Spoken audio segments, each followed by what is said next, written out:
Nice. Greetings, folks, and welcome to the Hidden in Plain Sight podcast, where we discuss the ideas that are hidden in plain sight, those ideas being child abuse, child neglect, and exploitation. I am Colin Silver, your host, and joining me is Faceless Aces, as well as our guest today, who is also a fellow YouTuber, Jenn Marie Newton. Hi. I don't have my camera on, but hi. So Ace will not have their camera on. Jenn and I will. So you're probably just going to see a square of Ace's contact photo or profile picture if you're watching this on YouTube. But if you're not watching this on YouTube, you're just hearing our voices, and we're just gonna get things started. So, Jenn, do you want to introduce yourself before we get things rolling? Sure. My All right. name is Jenn Marie Newton, actually, and I am a survivor of the troubled teen industry. I attended 3 different programs between the ages of 14 and 18. I'm also, I'm also a unicorn. Okay. Unicorns are good. Unicorns are good. So, the way these interviews work, and for those of you who watched my interview with Pierre, which, let's face it, over 1,000 of you did, which very much surprised me. What we're gonna do is we're just gonna kind of talk through the experience and what it looked like for that, and what we can do to help. So the first thing I would like to ask is, how did this situation come to pass in the first place? Well, that is a complicated question, but honestly, it started at a really young age. You know, I'm 53 years old. I was born in 1970. My parents were very young. Um, there was a level of neglect in my childhood, but I tend to call it more towards just being ignored. And my parents were divorced, and my dad ended up getting custody of me, and I lived with me and my grandma. It was very difficult to get attention, and I don't know how much the two of you know, but if you're not being paid attention to by anybody, and then you get in trouble, and you get attention, and you're like, oh, okay. So this started this sort of getting in trouble sort of thing. And I also grew up in the 70s and 80s when the medical association and the psychiatric association did not believe that girls could have ADD, or what they now call ADHD. It started as ADD. I was diagnosed in 1994 when they finally did start to consider girls as being that way, but I had all the signs. By 3rd grade, I was in special ed. So by the time I was 14, my dad was getting ready to go through a divorce with his second wife. I'd started therapy at 11, having troubles, and we got hooked up with this counselor. Yeah, we got hooked up with this lady counselor who, as it turns out, was one of those counselors that was getting paid under the table by a troubled teen hospital called Fairview Deaconess Hospital in Minneapolis, Minnesota. It was downtown Minneapolis. I remember very specifically. And the way that they sold it to me was that it was like going to a resort. You know, all the problems I'm having at my mom's house, at my dad's house, my like everything. Just you can get away. She had this crazy fake brochure with a pool in it and everything. Oh wow! Okay. She told my dad the same thing. Yeah, she told my dad the same thing. So, I mean, obviously, to a 14-year-old girl who just was running away all the time and not wanting to ever be home, I was like, okay, cool. Prince lives in Minneapolis, like I'm gonna go to a resort in Minneapolis. Now, it was a drug rehab. I did not have a drug problem. Now, so some baseline questions. First of all, Prince lived in Minneapolis. I find that hilarious. Your parents were young. How old were they when they had you, if you know the exact age? My dad was 22 and my mom was 2 weeks shy of 21. Oh, all right, okay. That is surprisingly young. Well, it was Vietnam, and I was born on an army base during the war. You know, everybody thought they were all gonna go. But so a 20, almost 21-year-old and a 22-year-old probably don't have the best experience or like the best like mindset to try to raise a child. So I understand where that whole thing came from. Right. And now it's also important to keep in mind in my case, and I'm sure a lot of cases, is generational trauma. Yeah. Each of my parents had their own generational trauma with their parents, and so on and so on and so on. Now, the question I have, do you have any specific memories of your parents fighting? Each other? Yes, each other. Yeah. Oh, Yeah. Now they split up. My dad left when I was 5. The divorce was finalized by the time I was 7. okay. But when they were still together, yes. Yeah, it was gross. Oh. I remember a lot of fightings over a lot of marriages between the two of us. And your dad remarried to 3 more. Oh my. Wow. Okay. 3 more times. 3 more times remarried. So I would imagine that puts a strain on a child. I'm not a mental health expert myself, but I've seen what kind of like what this kind of stuff can do to a child's like brain, and how like them not focusing on the child or not giving them the amount of attention they need at that age can lead to really, really psychologically scarring and really just Troubled broken. home life leads to troubled teen. Yes, troubled life leads to troubled teen. And also, folks, excuse the cat in the background. That is Jen's cat. Like the He just wants to put his own opinions on it. He's gonna talk. He's my emotional support / annoying. That's so real. All right. So moving back on topic, you saw this pamphlet or whatever it was, and a therapist. It was like a kind of like a. Now we're gonna bring this up a lot, I think, throughout this podcast, like in general, like what like Dr. Phil and that kind of crap. Don't bring up. Don't even. No, I can do it, but let's get through the story first before I go off on Dr. Phil. Yeah. So we have a lot to say about Dr. Phil. Yeah. Dr. Phil. Oh, there you go. Accountable for his actions. Oh, sorry about the cross view of comment. It's okay. All right. The only way I really know how to get rid of them is just throw them out to death. Nah, that's cats. So you were given the pamphlet at age 14. You started working with this therapist at 11. At age 14, you have not this one. I started with a therapist, psychiatrist at 11. This was a new lady, and I felt really trusting of her, which was a mistake. Ooh.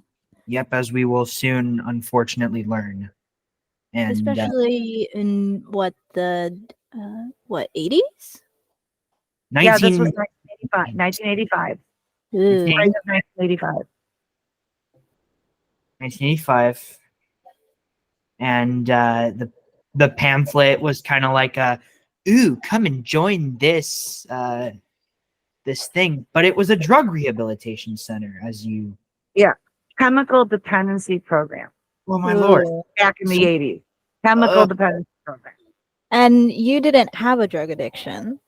I did not have a drug addiction. No, but this was the answer for all of my problems. They were like, they can help you with your emotional issues, with your family issues.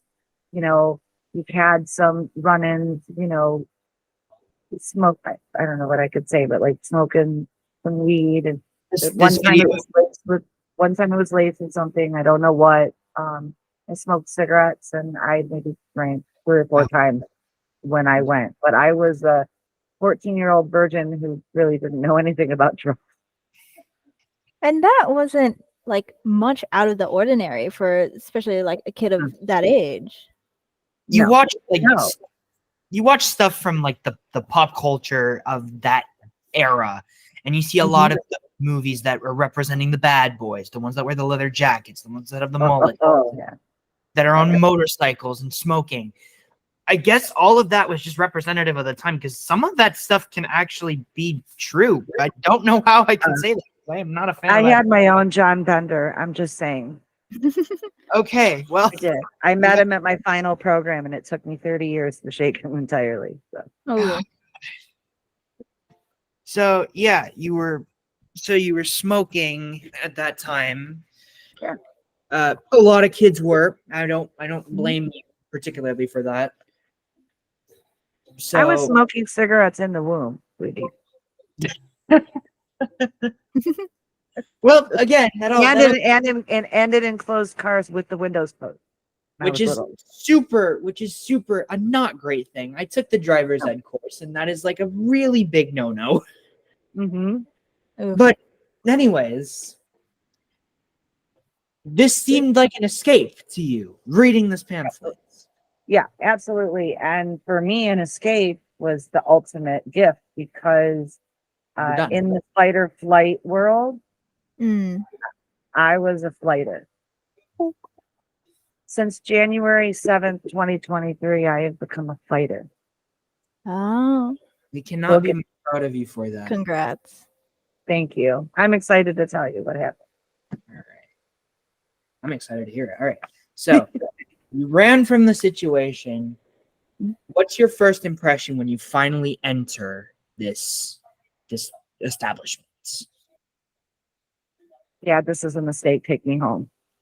Please. Oh, Yeah. Oh, so like almost instantaneously, you're just like, something's off. Well, we pulled up to that hospital.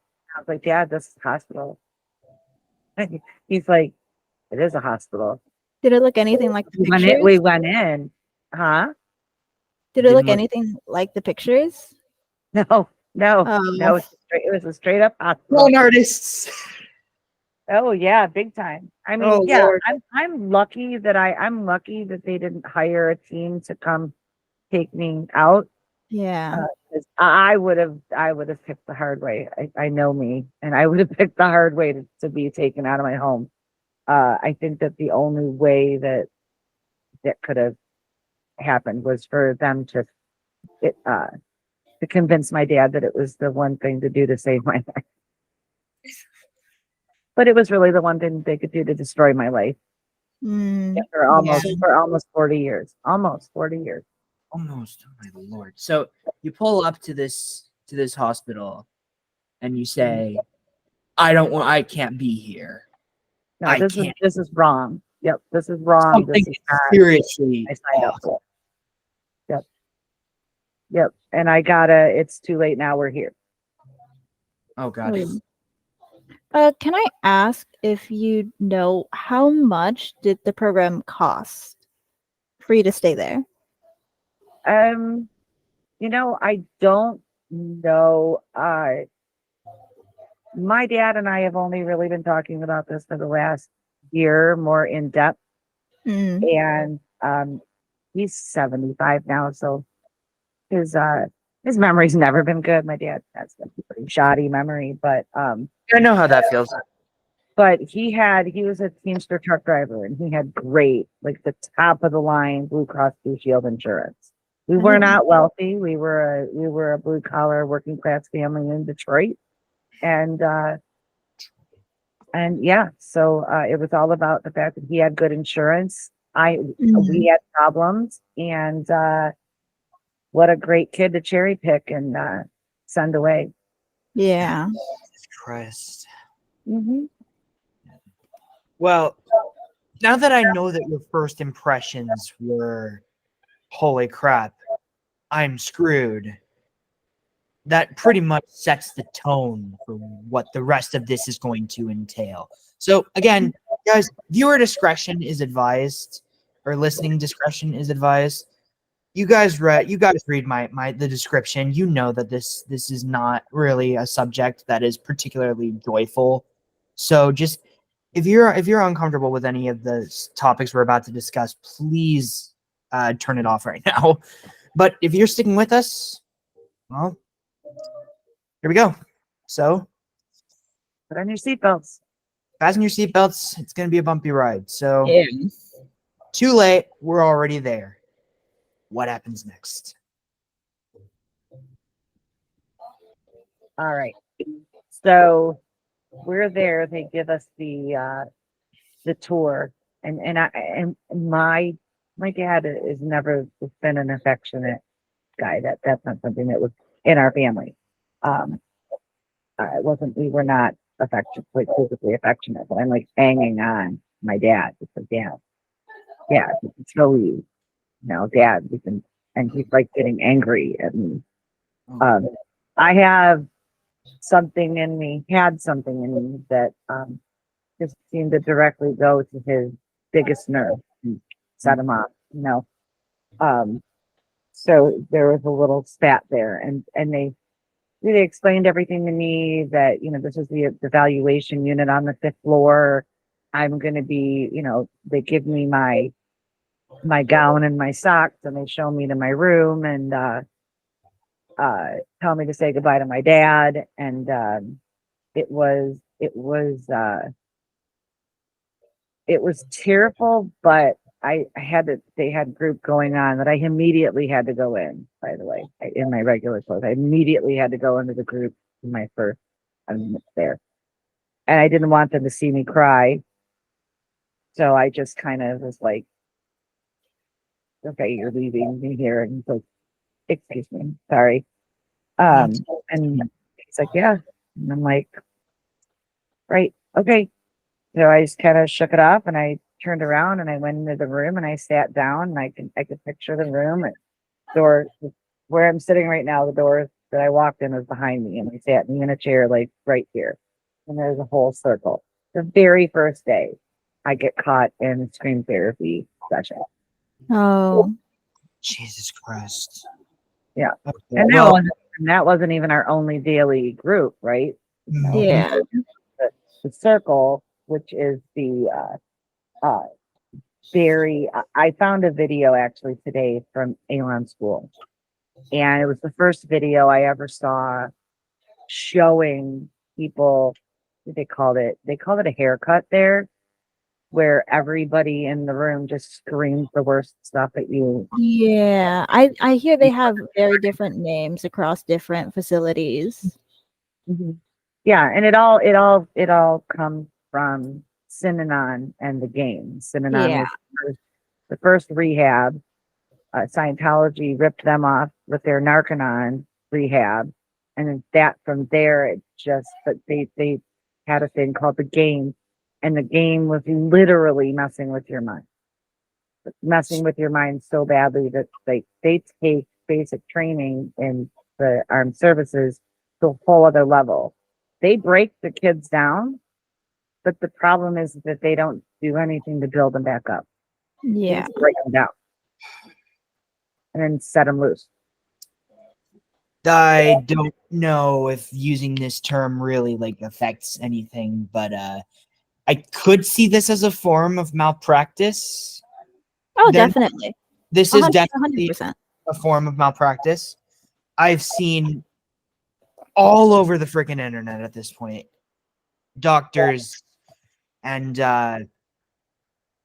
psychological experts abusing their power just to have that, and it doesn't end well. It never ends well nowadays, because see all these people, the patients would record, they would sneak in a camera, or they'd sneak in an audio recording, and then that'll be posted onto the internet. Then I would imagine it's a lot more difficult, because they're just gonna be like, you're kids. That's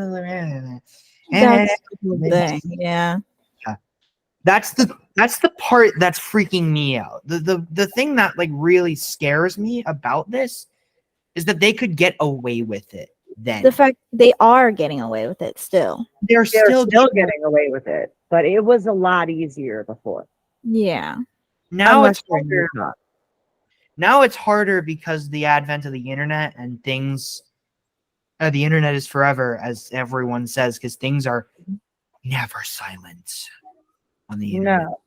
No. And you know what's crazy is that I legitimately, and I've actually taken some flack from people about this, and I don't know why, but hurt people. So that's all I can really say to that. Yeah. I've gotten grief from survivors and just from random people.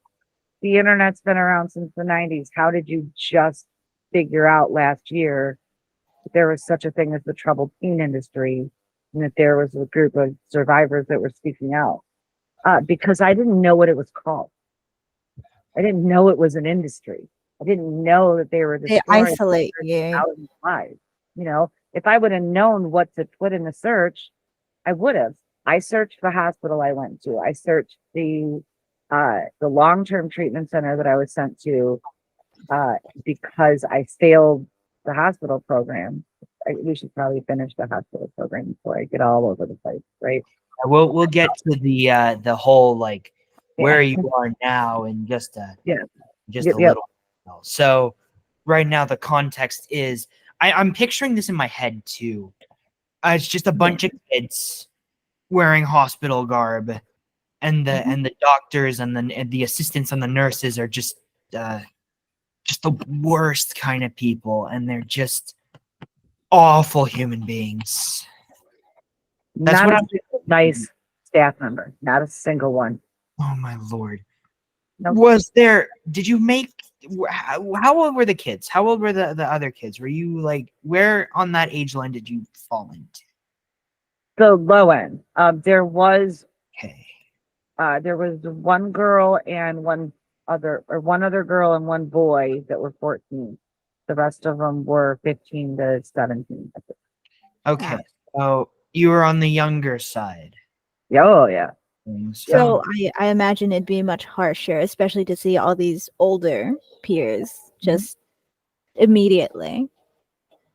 It was overwhelming in that these things that they were talking about were things that I didn't even experience. It's not like I didn't know stuff happened. I was a pretty street smart kid because I was always leaving home, but I didn't know about, all of these drugs and, the fact I just being around people that had done all of these things, all the drugs and sexual activity and abortions and the amount of crazy things that were happening in these kids' lives. To me at that point, like I did not have a shining childhood, but I was naive in a few ways. And one of the ways was the drug world and the wild child. Being a troubled kid doesn't mean that you're necessarily a wild child. Yeah. No. What was your first reaction to all these kids that you didn't even know? This is like your first time meeting them. Mm-hmm. First 2 days. Yeah. In this I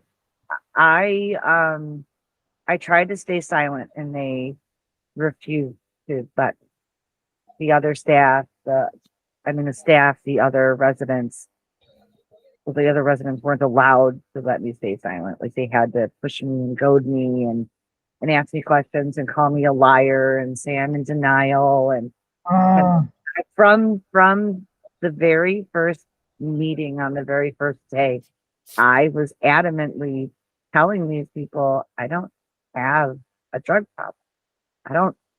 I don't abuse drugs. I've done some stuff here and there. I had one bad experience. I just don't think that I don't belong here. And I was starting to really lose it because as one would in a Yeah. situation like this. I mean, seriously, because they're telling you that you have a drug problem and you're like, no. Yeah. So, I continued to fight all the way through until I failed and it sent me to another place. But just after a while, after a few days of listening to everybody, So I started to lie just to get them off my back. Like, oh yeah, okay, yeah, I tried. Well, I had an abortion. Yeah, I've done all this stuff. Like I'm just like a little liar over here because I just want people to not be mean to me. Like that's the Yeah. whole reason that I wanted to get away from home. That is, I can speak from personal experience here. I wasn't obviously in the situation you were, but I did have to like pretend to be somebody else to try to fit in at one point in my Yeah. Which is so it interesting because you think in such a place that aims to quote unquote rehabilitate you rehabilitation. that you that they try to get you to not lie and yet they push you into lying for all the wrong reasons. I really think that a true professional would be able to know when a kid doesn't have a problem. Absolutely. I mean, It's all down to just knowing what you're doing with your job too. Mm. Like I've seen a ton of professionals, like not even I'm going a little broader at this point. There are cops and prison guards that that abuse their power just so they can feel better, just so they can have Yeah. the best say. It is gross, it is disturbing. Any bad thing you can possibly think of, I think those terms apply. Yeah. Just I've It's also experienced that with yeah. police officers as a teenager abusing their power. Yeah. Especially well, against someone like kids and like minors and stuff because nobody believes them, especially over like an established adult. exactly. Now, let's talk a little bit about the we mentioned the kids. The kids were jerks. Yes. I mean, yeah, they were, but most of them could tell that, that I was wrongly placed there. I just I was still pretty sweet back then.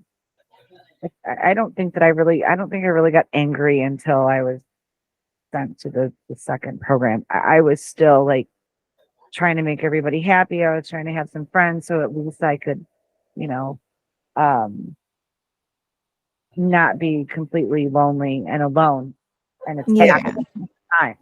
And then I think on my third day there was a boy that came in. I'm from Michigan and the hospital's in Minnesota. And there was a boy that came in from a different town called I think it was either Grand Blanc or Grand Ledge, very long time ago. But I do remember that his name was Tab because I don't know if there still is a soda called Tab, but there used to be a soda called Tab. Hmm. And so I remembered it. And he actually did have a drug problem and he came in like tripping, right? But he's really cute and 14, like, whatever. So you have like the little boyfriend girlfriend thing going on. That's so Kiss sweet. in the closet or whatever. Like, it was so innocent, but it like was some little sense of normalcy and joy. That's nice. It I is. agree hearing that. That's a so there's like a tiny bit of hope in there. Uh-huh. For a few days. Oh god. For a few days. For a few days. When you're in the evaluation unit, you're in there 5 to 7 days. And what they're doing is they're evaluating your this is what they say they're doing. They're evaluating your level of need and your temperaments and everything to figure out how they're going to place you, blah, blah, blah. Yeah. It's all garbage. What they do when it's your time to leave evaluation to go to your unit where then you can wear regular clothes. That's one of the bonuses. You have to bust somebody out. You have to call somebody out on something. Like so say somebody else was having a little relationship going on with Tab. Mhm. So I'd have to be like, Josie and Tab are having a relationship. And they'd be like, okay. So then those kids hate me. But then they're like, all right, you can, you're going to go down to your unit now. That, I had been in a room. I've been in a room with that, multiple times by this point. It was 7 days. And by my 7th day, I had been in this situation. I'd made a little group of friends. I'd been in this situation a few times. And I tried to bust myself for smoking cigarettes in the bathroom of my room by using the light bulb in the bathroom. I would just leave it on all the time. So it's really hot at night to light a cigarette. They're like, no, that's not good enough. And then I tried to bust a couple of friends out on some goofy stuff, like, stealing extra snacks or, passing notes, stuff like that. And they're like, nope, not good enough.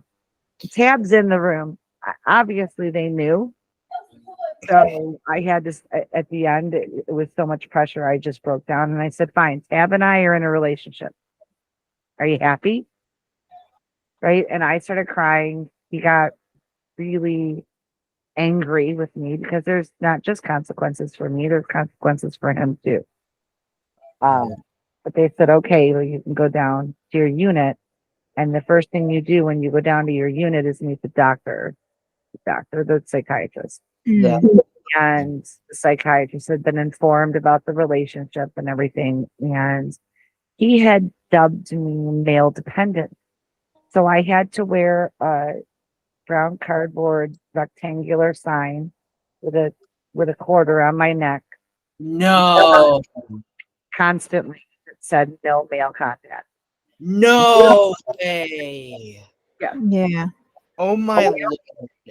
He also told my dad that my dad and I had a mutually destructive relationship,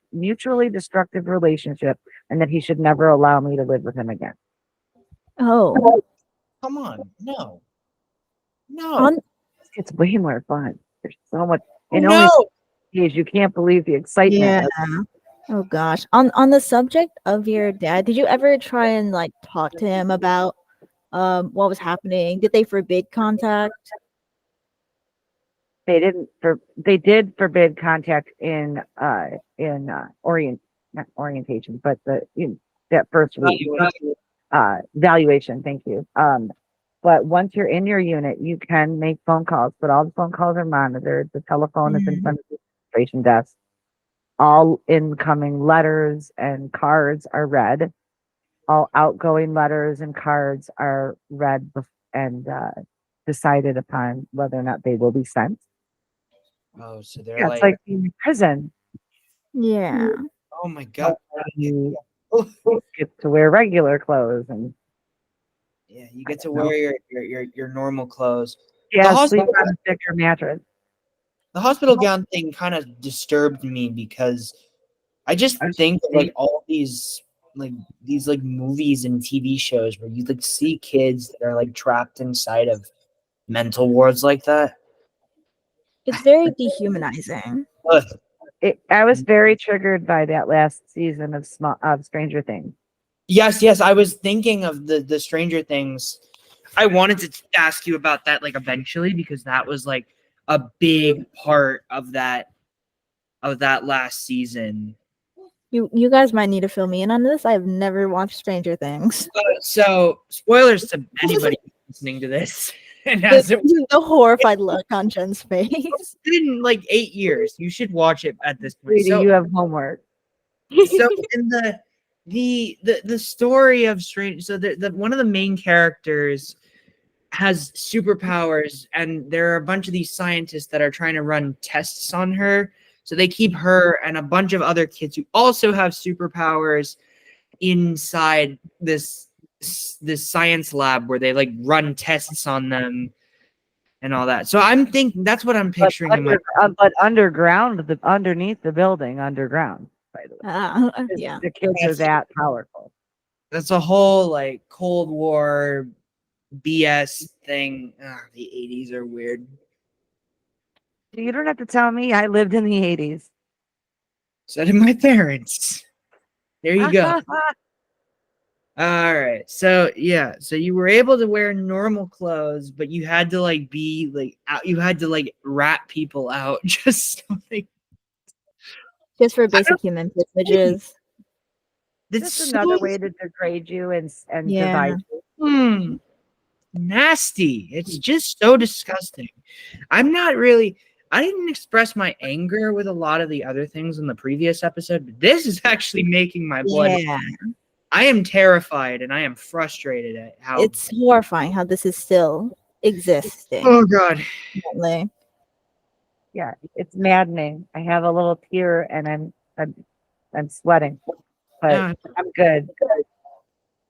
you take all the time you need. If you need a moment, then we will allow that. No, I've been building up for this. I've been talking to my therapist about this. And no, this is healthy. This is something that I want. I didn't survive to my 50s without a clue for other younger people to go through what I did and not have any idea that this industry exists. Right. Yeah. I don't want kids that are just coming out or kids that might be going in or people in their 20s that are out and they're still asking questions. I want to be I want to be a light. I want to be a light that shines on them that they can heal sooner. It's possible to heal. I mean, obviously none of us who've ever been through this is going to be the same. They broke us, but they didn't completely destroy us. That was their mistake. Because when you break kids that already have issues, you're you're going to give them a determination not only to survive, but when given the opportunity, fight back and win. Please ignore the background noises, ladies and gentlemen, and our That's non-binary. okay. I think that my TV's on too. Accidentally, I left the football. Sorry, it's my cat trying to eat the food, as cats do. Sorry, but that was very inspirational. I'm sorry, that was such a bad way to end. I don't. I'm sorry too. Yeah, that was that man that cut me deep, cut me real deep. It's been what's kept me alive since my first day at the first place. Yeah. Yeah. I never even considered so many therapists, psychologists, psychiatrists find me to be such an interesting case study. My current therapist, and I have had a couple others call me a unicorn because I've never been married. I don't have a bunch of kids. I don't have a jail record. I spent 36 hours in jail one time for trespassing by sitting in a parking lot in my 40s in Daytona Beach, Florida. Yeah. But I've never like done any adult jail time. Florida, so I was gonna say the same thing. it's Florida. Florida's gonna Florida, right? Yep. Yeah, we're Angelinos, so like it's I lived in Los Angeles for quite a while. all right. So back to the we just Apartments at Los Feliz Boulevard and Los Feliz in Vermont. okay. That corner. Glad that you have some Angelino experience in you because I've been here my whole life. Right. Sorry for going on that tangent. Okay. Where were we? There's no sorry here. Okay. We were still discussing Yeah. my first program. You wore the sign. You wore the sign, and you weren't allowed contact with your father. And they were monitoring you whenever you were on the phone or writing letters or all that. You know that the basic stuff that you're supposed to do if you're in this situation. Like you should have contact with those around you. But who else are you supposed to call? Did you have any? Your father had custody of you. Yeah. My And- mother was 100% against it, but she had no say. Okay. So I could call my mom but my phone calls with my mom were very short. Another thing that I have to ask my dad is if they ask for our contact to be restricted or if that was something that the hospital decided. I'm still not 100% sure. There are unfortunately probably always going to be holes in this for me, memories I can't get back or whatever. But my mom was very much there for me, and that's who I would call and cry to. She was completely helpless. She had a 1-year-old daughter also, Your yeah, my little sister, and Mhm. different dads, but I know, yeah. she's my sister. I don't do that half thing. I also have a brother who's 18 years younger than me that my dad had when he was 40. But I was able to talk to my dad and my grandma and everything, but my conversations with my dad were very strained. Because at the same time that they were, doing what they were doing to me, they were brainwashing him and then not believing anything I said, that I would do or say anything to get out of there. And that they had convinced him, to the point where he even agreed that my behavior on my first day there was just me freaking out and wanting to just not deal with my problem. It took decades for my dad to believe that I didn't actually have a drug problem. Why did he not believe you in the first place? Was it? I imagine. I'm going to sum our whole relationship up in one. My dad's nickname for me Was what? useless. Oh, Oh God, that's brutal. That is brutal. Yep. He used it into my 40s, and then I cut him out of my life for several years. And when I let him back in, I told him he was never allowed to say that word to me again, and he hasn't. Dude. as you should. That is. Dude. Not cool. Red flag. Whatever else you can say. Not a good move, man. No, when you're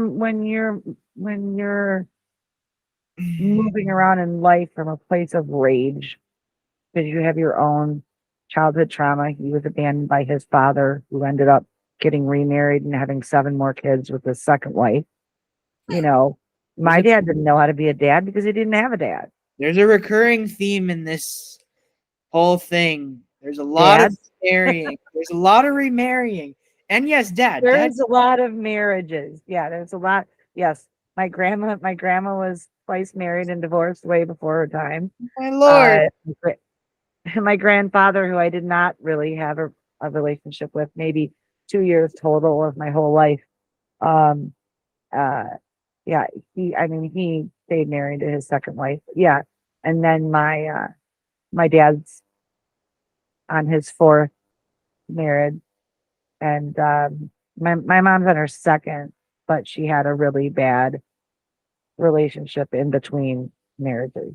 That as long as they found really, really bad. One of the reasons I ended up in the place that I ended up with situations that were happening in my parents' houses. And I had stolen this very expensive $5 bill. I didn't know that this thing was a collector's item. My dad had it in a jar in the closet. And I was like, "Oh, $5 bill," and I took it and I kept replacing it with $5 bills from his pocket, from his pants.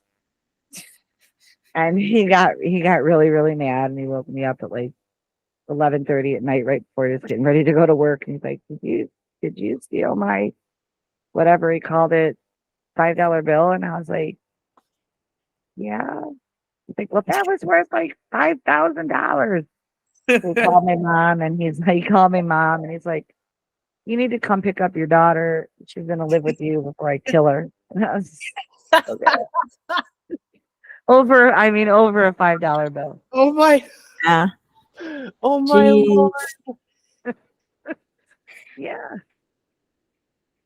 God, the things people I really do. wish I wouldn't have lost all of my journals in 2008, because I had fully intended on writing a memoir, but I can still try. It's not going to be as in depth as it could have been. You should. Should do that. Definitely. It would Well, I've be started with the YouTube channel, and that's a really big thing for me because this whole showing my face on camera thing is. Yeah, understandable. I I can't relate, but apologize. understandable. Oh no, I'm not even worried about the lateness of it at all. It's if it was noon, I would still be like just staring at myself, which I should probably just a way to like make myself disappear. you can turn your camera Yeah. off. There.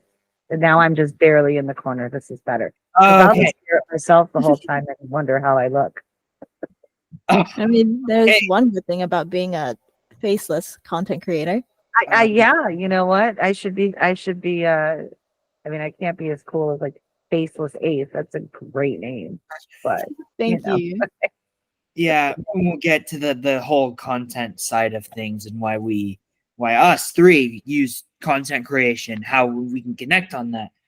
So Yeah. going again, folks, I'm sorry for sidetracking like all the damn time. Honestly, Blame tangents it are on my probably ADD, baby. subject. Tangents. I just always blame it on my ADD. All right. No, that's not your fault. I'm glad that we're having this whole discussion anyways. Because it would actually make the podcast seem very lively and energetic. I've been known to be entertaining. Good. All right. Listen, I make jokes to make up for how uncomfortable my life's been. Not for myself, because Lots I'm of used people to it, do. but Lots of for people other. do. Yeah, Lots of I people- am. I'm the Chandler Bing of Detroit. Oh yes. And I read like a little bit of his memoir recently. I've God read it twice, and I've listened to his audiobook. God rest his soul. God rest his soul. I'm still not even over his death. Oh, that's hard. That one's hard. That one's difficult. It is.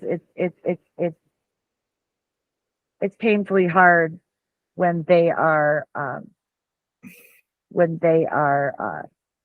people are suffering like that and they try so hard to get healthy and don't get an opportunity to, and it just breaks my heart.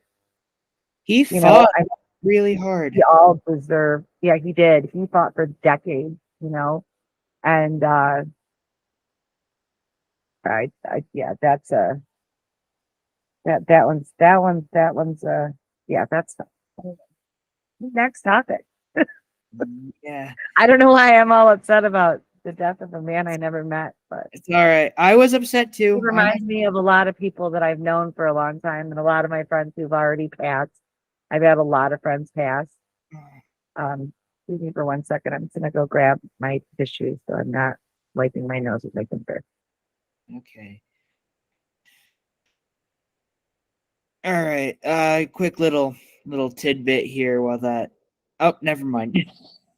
I thought that would take a few You can tidbit. Go ahead. tidbit. I wanted to say first things first. This is a lot. There are a lot of similarities between like you and Matthew Perry, as we're just because he also struggled with this like mental. Although he actually was, when I read his thing, he talked about like how difficult it was for him to like kind of maintain that lifestyle. Mm-hmm. It's an incredible book. It is. It Right. is. And I highly recommend it. I highly recommend it, especially to young people, because, Gen Zers are really discovering Friends.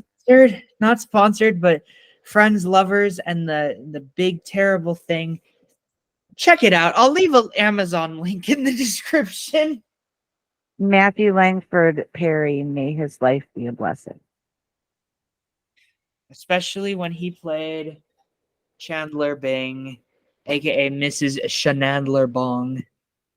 Fernandler Bong. Shenandler Bong. All right. Just Now remember that's not how he doesn't want to only be remembered for Chandler.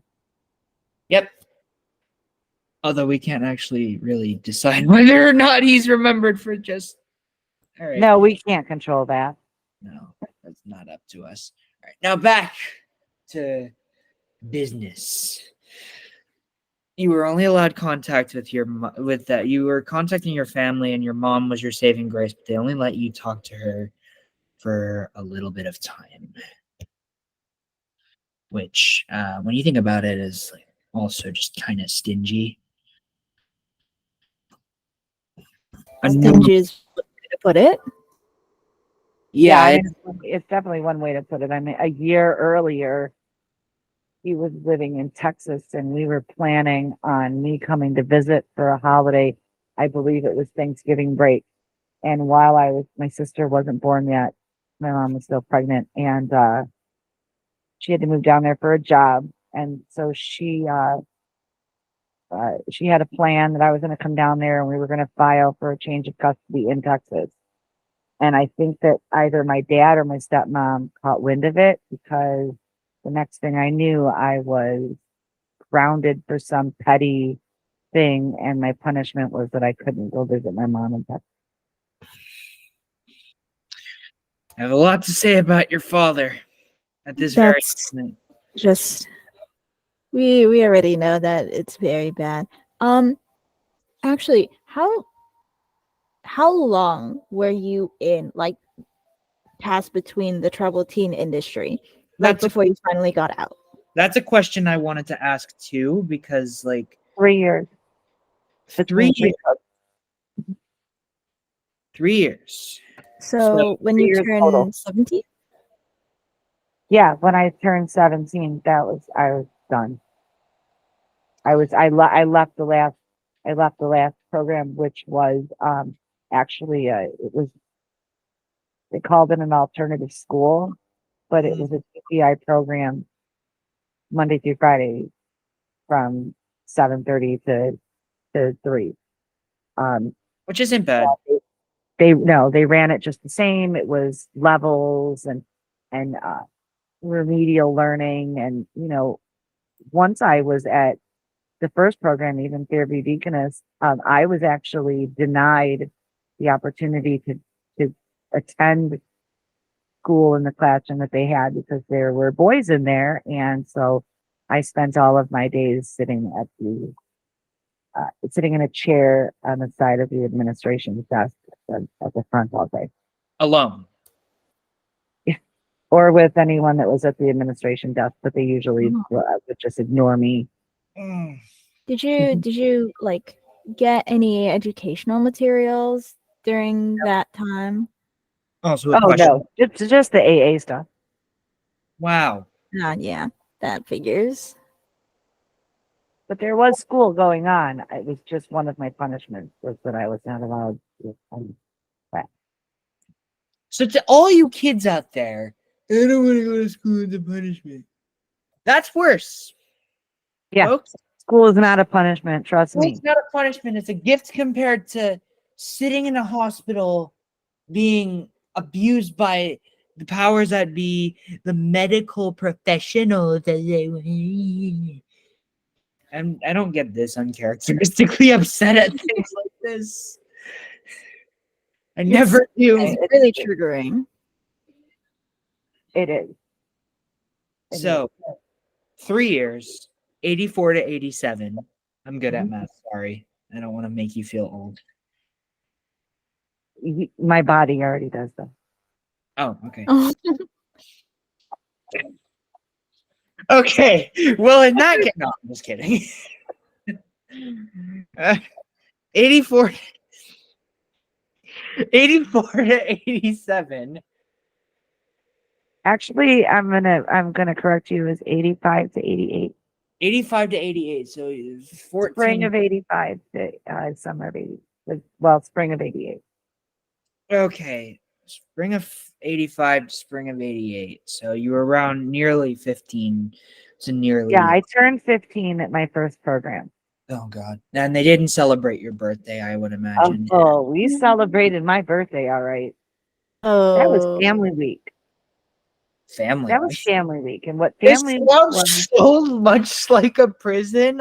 I'm sorry for laughing. It just sounds. it's okay. It's Without so laughter, aggressively- we are lost. Okay. It's so aggressively dark. Yeah, it is. So I'm gonna say that they probably had 6 families in this group of families. Only my dad came. My mom, he didn't allow my mom to come. Plus, she would have had a difficult time finding someone to watch the baby anyway. And obviously, my stepmom wasn't going to come because she'd already left him. But she did send a letter with him. Did your um, stepmother ever care for you, like at all, or was she like also?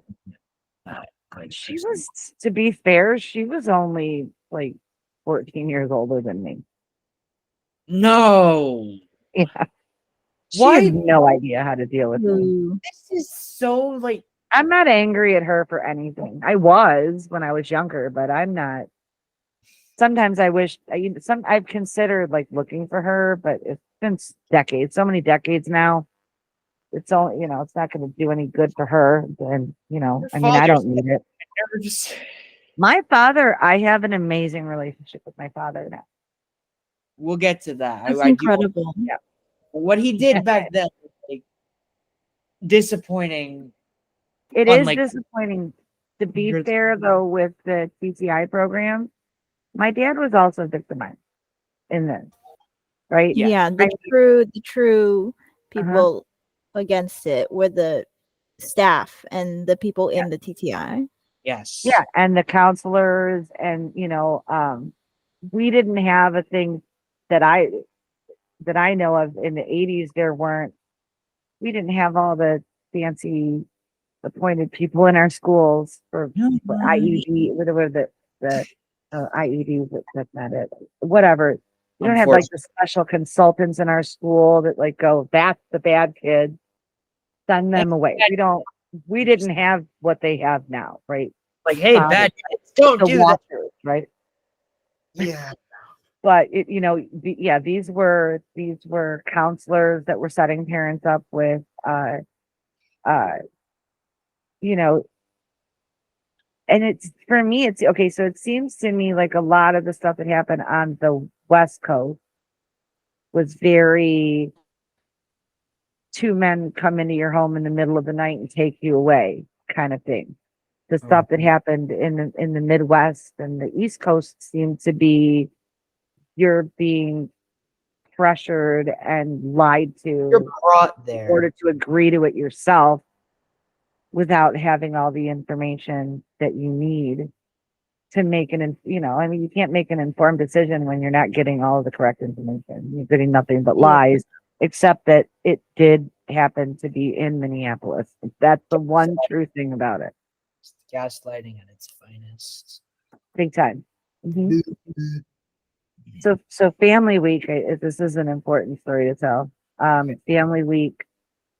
So my dad's going through a divorce. His wife had already left him. His 14, about to be 15-year-old daughter is locked up in a hospital in Minneapolis. He's got to take time off of work, come to Minneapolis, do all this family blah blah blah talking in front of strangers and stuff. And on my 15th birthday, which was Wednesday, the middle of the family week, I thought, oh well, at least my dad will be with me on my birthday. Maybe they'll even let me like go out and have lunch with him.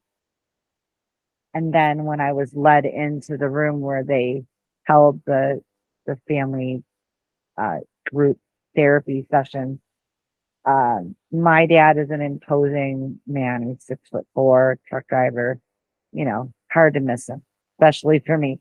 And I walk in and there's 2 empty seats. My dad is nowhere to be found. And the facilitator lady, probably one of the doctors or counselors, I don't specifically know who she was, informed me that my dad had had an incident the night before and that he wasn't going to be present. Another kid, so it was these 5 other kids, and they each had 2 parents there. So you figure 15 people, 16 people and me, right? Sounds like a lot of people. Maybe it was 15. I don't know. The exact number. I don't know if it was like, 4 others or 5 others. But Handful. whatever. Let's just say a handful.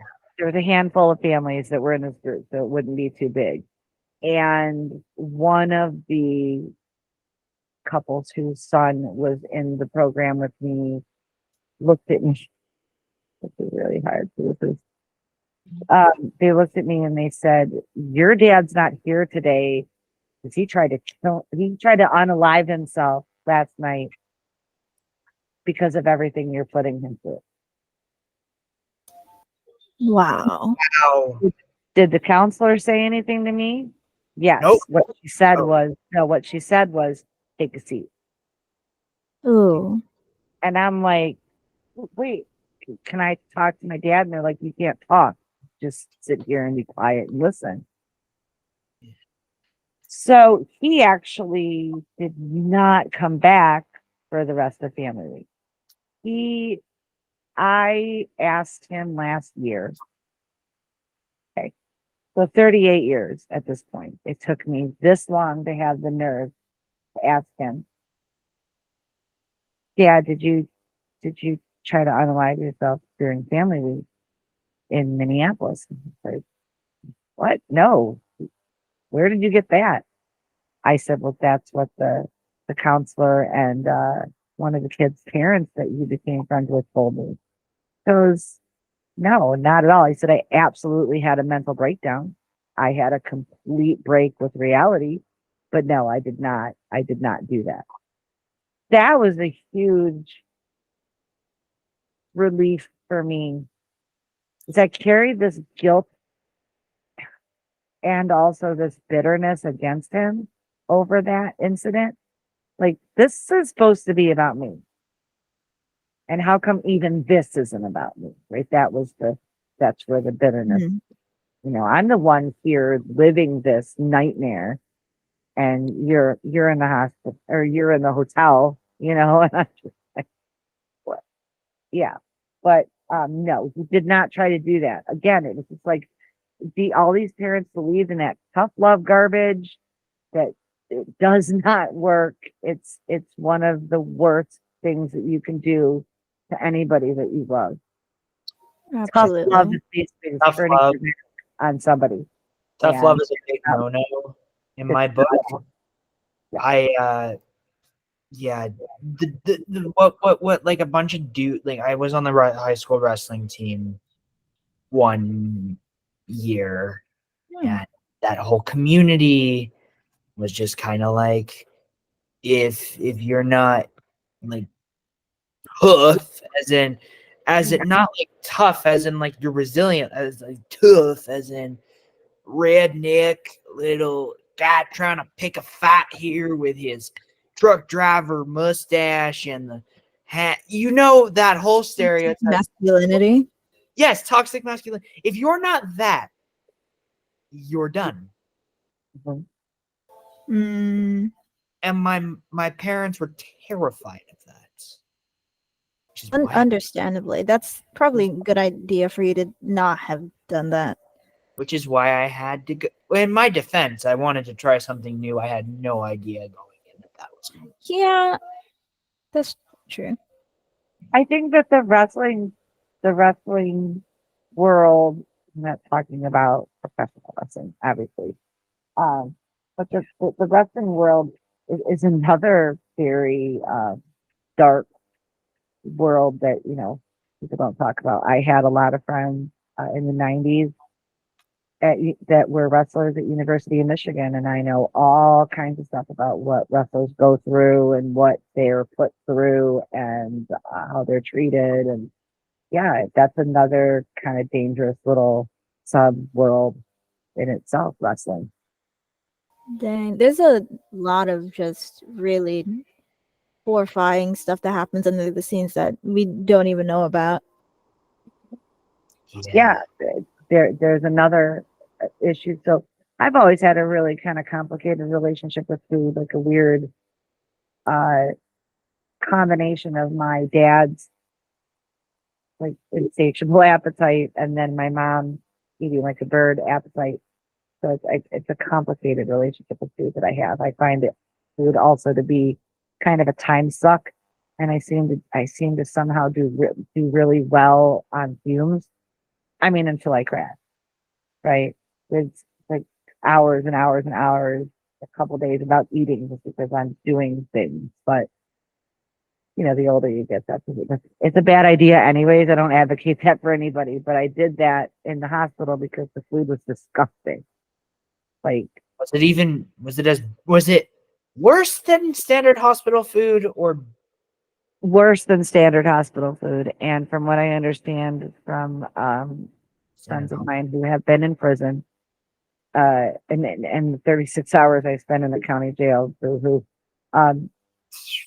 kind of similarly disgusting as jail food, in that it's just like filler food, the kind of stuff that you see in jail, or not prisons, because prisons are for profit now, so their food's a little bit better. But like county jail, and like breakfast with like soft boiled eggs and grits.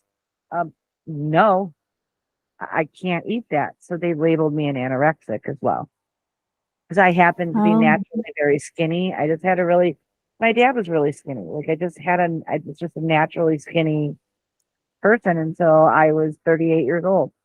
And I didn't, then I just started to have a woman's body, but before then I looked like a prepubescent boy until I was 38 years old, which is natural. Was your hair was short? Or was it like... No, my hair was I did go through several years of having my hair short, but no, my hair was always, like in high school and in my 20s, it was always long. Okay. Yeah. Yeah. I came from a time where if you had short hair, that's a whole can of worms I don't want to eat. Yeah, we're gonna get really on into a tangent if we talk about that. Yeah. Right. No, and it was whatever. My hair became part of my identity for a while, because then I was like, oh, you have such pretty hair. So if I get compliments about something, I was like, oh yeah, thanks. Okay. Hey. Yeah. Right. At the risk of going on another tangent, that really reminds me of, do you know Liz Iannelli's memoir, ICU Survivor? Just heard about it and I need to read it.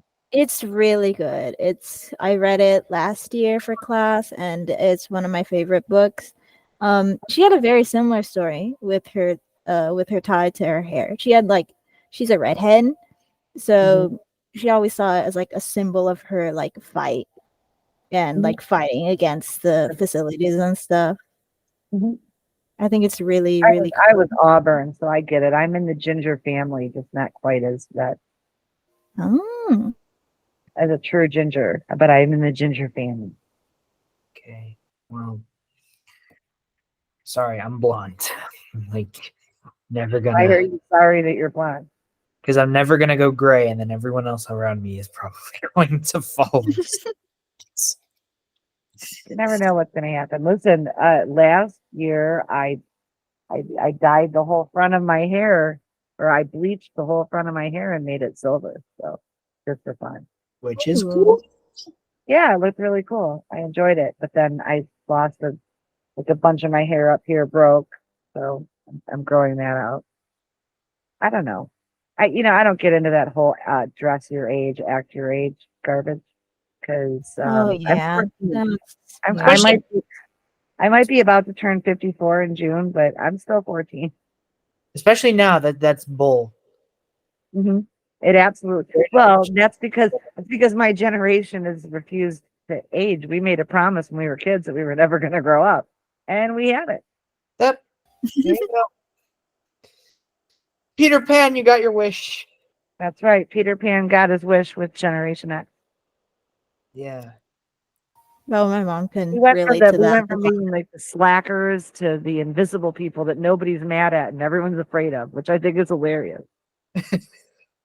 Yeah, my parents are Gen X, but they try to be like quote like modern, and like I call them out on that. My mom dresses more modern than what I do. Oh Lord, no! You have like this like weird. You have like that like kind of timeless style, and I just kind of throw on like I try to look classy. Like if you like see like any picture of me like at all like on my phone, it's just me trying to look classy. I got Your this. overcoat. Yeah, I have an overcoat. Yes, which you probably log. Yeah, I made see, I'm Asian, so we notoriously are immortal and we don't age. Very hard to tell whether or not. I think that my generation isn't aging because we were fed so many preservatives when we were growing up, and canned foods and frozen foods. I think that we're just full of like formaldehyde and stuff. That's what because it's not like we're all running out and getting plastic surgery. Actually, most of us are like, we don't give a insert F word here. That's literally our rally cry is we just don't have any of those left to give. They Yeah, do say that you are what you eat. Yeah. if you are what you eat, then I only want to be eating the good stuff. Yes. Well, if I am what I eat, then I am like smoothies and chicken breast and tuna. Not Because I'm bad working, thing to eat. I'm trying to do this high fiber diet, just so you kids know. Aging might seem like it sucks, but it's a blessing. I'm not scared of I'm not It's the scared of getting alternative. Don't I'm not don't be, scared. I mean, but enjoy your energy, your health, and your joints in Yeah. your body Oh, while they're not bothering you every second of every day. Noted. Duly noted. Yes. Of course. Now, Some more great advice from this old lady right here. oh god. Yep. If it makes you feel better, my father went gray at like 33. None of it bothers me. That's the thing. See, I am grateful every day that I wake up. Not that every day is easy. Most days are not easy. I'm just over a year into my journey of my many doors behind a brick wall, behind a cinder block wall of my memories from my time in the troubled teen industry programs. Um, and I apologize for any Hey, no. belches that I have digestive problems It's all normal. that cause this to happen. So that comes from me being nervous and full of anxiety for whole life. I've been diagnosed with anxiety. I get that like kind of like that weird nervous feeling all the time. I get like there are times randomly where like a weird twitch kind of builds up and I just kind of go like that. Yeah, people are like, what are you so anxious about? Nothing. It just happens. Yeah. that's the problem. You can't describe your anxiety to like anybody. No, and when people ask you to describe your anxiety, you end up having a panic attack. Unless you They won't let it go, and you're like, I don't want to talk about it. I'm just trying to get through it. Unless you're confident enough with like knowing what it is, which I had to learn how to do when I was in my freshman year of high school, which Right. was definitely hard, but I managed it. Now, you guys are both like adult. Yeah. Or Getting are you in No. high school? Yeah, I- we're I- that. Yeah. I'm almost an adult. Okay. So yeah, we're like, but we've seen a lot. Much closer than I am. I am. We've seen a lot in our time, though. I'm sorry. Hey, all good. No, like I'm sorry, but my biggest advice to the two of you is that whatever is causing you to go down this path and take this journey, I think it's beautiful. but I want you both to learn these lessons too, because when you're more, I think school should be completely different than it is. You shouldn't be taught just to be a good worker bee and do your thing for 40 years and then retire, right? Or Yeah. never retire, which by the time you're old, that's how it's going to be. Yeah. But use these as lessons on how to best combat like anxiety or difficult relationships or things that are going to come up in your life, that you're prepared to handle them so they don't take you to your knees all the time. Stuff is still going to take you to your knees. Doesn't matter what I say to you. But this is a really great journey for you two to be on, because you can help also other people your age understand what people have gone through, and it just saves you all a bunch of time. And then people like me didn't go through decades of garbage for no Definitely. reason. 'Cause I don't have kids, so I consider myself a universal mother. I just collect kids, you know, Like and that. You're like that and one I guy. do this kind of stuff. I You're turn like that. You're it's that an one guy. interview into That one, I turned this right around on you guys. So I'm gonna give you the control back. it's okay. My last point before we go back. You're like that one guy, like Rob Keys, I think is his name. Dad of YouTube. Dad, how do I that whole channel? Oh my god, I know what you're talking about. I don't know if you've heard of it. You're gonna have to send me that because I have no idea what you're talking about. He has like this channel, and it's all about teaching you basic life skills, like if you didn't have a dad or like absentee dad. Yep. It's really interesting. Oh, that's fantastic. I love That's- maybe I'll do like a series on that kind of stuff on my channel as well.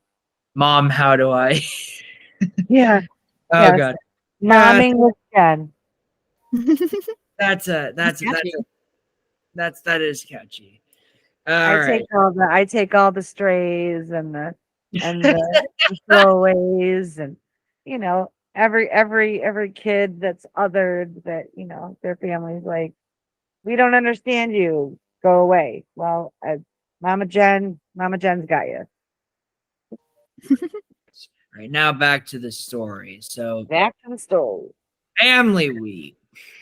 Oh gosh. Yeah. Ugh.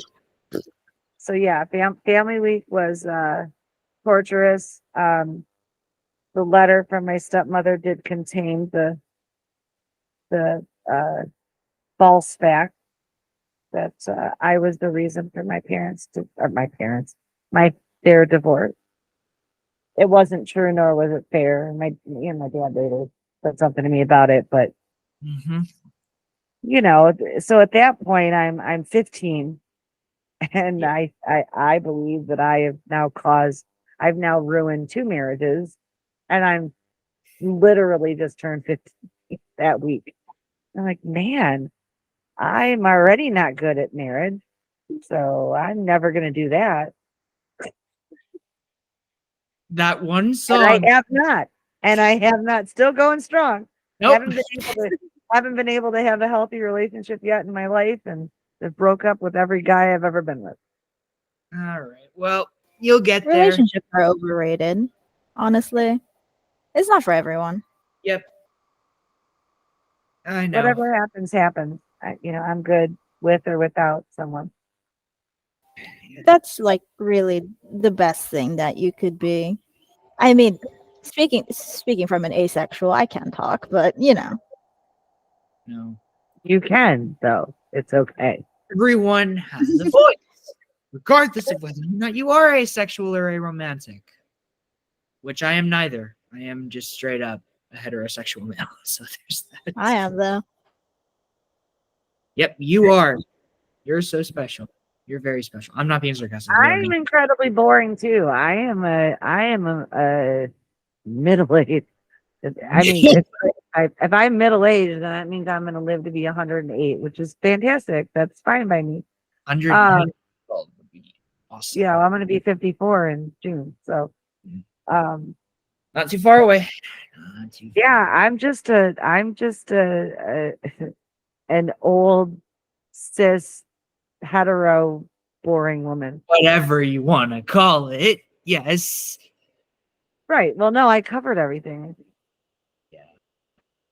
Yeah, you I'm Oh covered jealous. boy, my I'm ceiling is jealous. leaking. I'm For some reason. I'm actually really disappointed that I didn't that I didn't like I'm not and have not been bi ever in my life. I think that'd be fantastic because I think women are amazing. Why not start now? No. Because I don't want to be selfish. Oh. Don't make me say things to you, child. I won't. I won't. I'm you know, I prefer to be appropriate with the kids here. I was just playing. I was just playing. No, me too. Me too. Yes, I And know. people that are listening that can't see our faces, like we're totally kidding around here. We're just messing around. We're just Yep. some playful banter. Doesn't hurt anybody. Just some playful banter to make the difficult conversation a little bit easier for everybody. Just a light. Yeah. So you got that letter. Mhm. And I had to read it out. I had to read it out loud, and it was the first time in I front was of reading it. Yeah, and it was the first time I was reading it, and I was just like, "You're the reason that we're getting divorced. I'm the reason you're getting divorced." Like I looked at my dad and was like, "What is? Why is she saying this? Like, really? I can't possibly be the only reason you guys." And if that's the case, and I said even if that's the case, then you should have let me go live with mom last year. Exactly. There's That didn't go over very well either. No. that sure worked. But I can try. Yeah. But they're dying, so I'm gonna have to change my audio while we're going. Yeah. So how long were you in this first thing? This first So the first program, program. I was in Fairview Deaconess Hospital was 28 days. 28 days. Oh, Less than a month. Yep.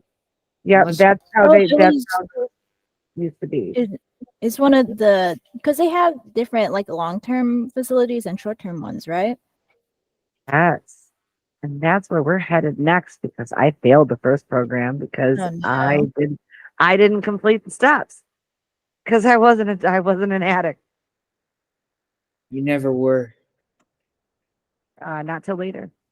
Um, I had a couple stints of addiction later. Yeah. we'll Yeah, get really how like they make you into what you originally weren't. They turn you into the thing that you hate the most, right? Yeah. They taught me all about drugs and how they can numb all the pain. So when I got out of the places and went and lived with my grandma, I tried all kinds of stuff. In the end, by the time I was 17, I tried everything and overdosed. And only am sitting here out of my own sheer will to stay alive because no one would take my runaway teenage butt to the hospital. Oh, So that made my anxiety and panic even more fun at 17. Best thing that ever happened to me though. you got I out. would have, yeah, I would have absolutely become an addict and died probably pretty quickly. Yeah. Which is painful to hear. This is the second time I've heard in one of these interviews of the story of like, I got to get out of this. This is too much. But the motivation to keep going. Yeah, it just, I wonder where that, for me, I obviously can only speak for me. The reason that I never, I self-harmed and I include alcohol and drugs in that during my teenage years. But the reason that I never tried to just stop life was because I endured a lot for a very, very long time. And my mentality has always been I'm not just here for all of this really bad stuff and then I'm just gonna be like, I'm out. No, no, no, no. I want as many. I used to say I want more good years than I had bad years. Then it became I want to have as many good years as I've had bad years. And now it's I want to have as many good years as I can. The older you get, you kind of have to modify that goal. It's a work in progress statement. If you don't mind, No, everybody's a work. No, everybody's a work in progress. Yeah. every not every just not just everybody, everything, Yes. everywhere, every which way. Yeah. Now, I point this out. I'm gonna point this out to you because I pointed it out to. I wear this bracelet because I too myself had thoughts of harming myself. Okay. It was like complete because I was in like a very rough spot, but I like had to remind myself, like, hey, people care about you, man. Don't be stupid. So around June of 2023, I put this on, and I've never thought of this kind of stuff again. Which is one of the reasons why I became an activist for teens who are the troubled teen industry, children who are exploited, children who are neglected, children who are abused, because I don't want them, I don't want future generations to suffer just the way they have suffered, just the way I've had to suffer in regards to like my mental health being like so shaky. I put this on. Definitely, yeah. And I started this podcast, and I'm going to start working with Breaking Code Silence. Unsilenced. Yeah, they're technically they're technically different foundations. Yeah. Unsilenced. Yeah, I'm gonna start. I tried working with Breaking Code Silence as well, but they don't take minors as volunteers. Oh, they don't. Well, no, they don't. I did check their page because the school club I have is actually named Breaking Code Silence before I figured out that they don't actually work with minors. So next year I'm going to rename it to Unsilenced. Well, then I can volunteer for Breaking Code Silence in a matter of months, though. Sorry. Oh yeah, you can. Because I'm going to be a major. Sorry. Well, then you can like myself. You can cross. Advocate. I mean, we're all both organizations are fighting for the same thing, and they're not fighting each other, which is fantastic. I'm watching other advocacy groups kind of like implode within themselves, like there's a anti-Scientology activism network out there. They're called SPTV, like people like creators on YouTube, and they've been doing protests outside Scientology buildings, and they are infighting so bad. I'm embarrassed. Sorry, Tom Cruise. Oh, we don't need to get that. We don't need to get into that guy, but yeah, sorry. No. All right, now I have a few more. Cruise thinks he's a billion years old. So. Yeah, I do have a few more questions before we, like do some things. After you got out by 88, what was your escape? What made you feel better? What made you like? What would like? I would imagine that it took a toll on you. You resorted to drugs and all that stuff. What made you feel relief? Like, was there a movie or a TV show you watched? Other friends you've implied. Did that kind of save you from like going nuts, per se? Music. All right. Oh, what kind of music? Music, yeah. Well, oh gosh. So we'll say classic 60s and 70s rock and hard rock and Yes. heavy metal, like Led Zeppelin, Black Sabbath, Deep Purple, that kind of Yes.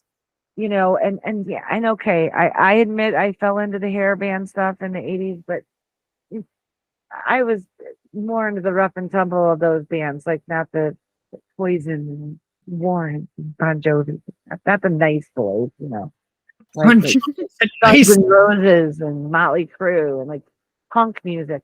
Punk rock was another thing that there's a band called Suicidal Tendencies, and they have a song called Institutionalized, and I highly suggest that both of you listen to it because that Will do. song is 100%.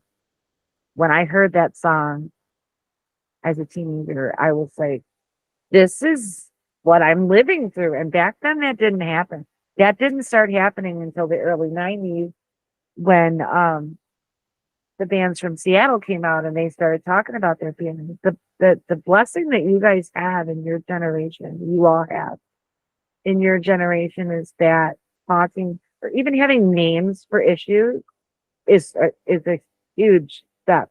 Things that we didn't have, but also not being ashamed to say, listen, I'm feeling really uncomfortable, or I'm feeling triggered, or we didn't have any of that. We were still in the children they're meant to be seen and not heard, and you know your place. And I mean, and then some parents just didn't care. But living with my grandma, she was older, right? Yeah. She was Yeah. in the she was born in the late 20s, so she's a depression baby. And yeah, it was a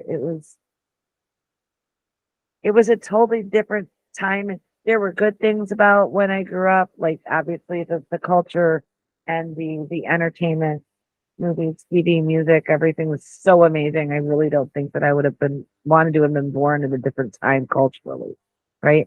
But tough love, all that garbage, you know, uh talk shows and talk show hosts and Oh yeah, the definitely. rise of the rehabs and just it was just and we had HIV AIDS, like and I realized that everyone in the world had a shared trauma in COVID-19, but this is not my first pandemic. Okay. I was Didn't 12 you? years old. I was 12 years old when it was just an epidemic, but I was 12 years old when it became like HIV AIDS became a thing. So, this is Yeah. this is our second. You lived through the swine flu epidemic too. Don't forget that. I couldn't forget it because I had it. Oh, Oh. I had it. I used to work Warp Tour, and the guys from Alien Ant Farm got it and spread it to everybody. I you ended worked up for Alien Ant Farm? No, I worked for Kevin Lyman, who ran Warp Tour. They just happened to be one of the bands that was on tour that year, but one of them got sick, and then 44 of us total got sick. Yep.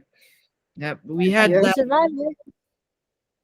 And that was 2009, I believe. I was 2 going on 3 when that hit. That's the reason why this is for like general audiences. I'm old. I'm getting old myself. You can't say that. Yes, I Um, can.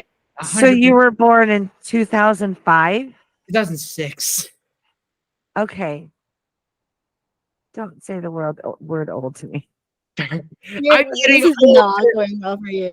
I'm getting older. How about that? Is that better? It's a blessing. I'm maturing. All right.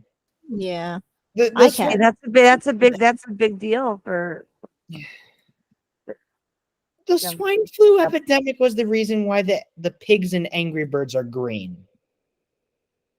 Really? Yes.